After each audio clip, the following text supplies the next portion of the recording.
Ayda kurulan kafede yarım nägile bolan müşteri näme diýipdir?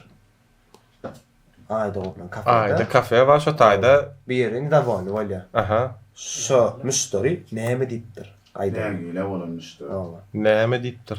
Naharlara goýuny atmosferany halamadym diýipdir. Açık kovada lan. Dokuduğunu boyunca bana sapar on basket. Atmosferi galamadım diye.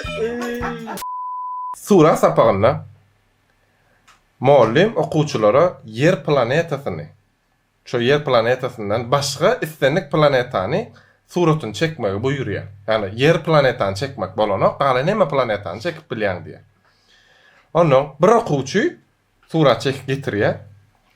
Onu şoň çeken suraty näçe owadan bolsa muallimi şoňa ikilik goýýar. Näme üçin? İkili alıpdyr ha. Dolu orası şekereşikligin diye bilmedim aydan. Sen o çağı yer çeken eken.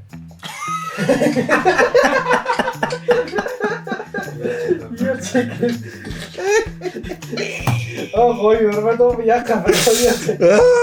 Koy, yer çekiptir de öyle yer çeken. Koy. Dur sigara şovdu o ameliye.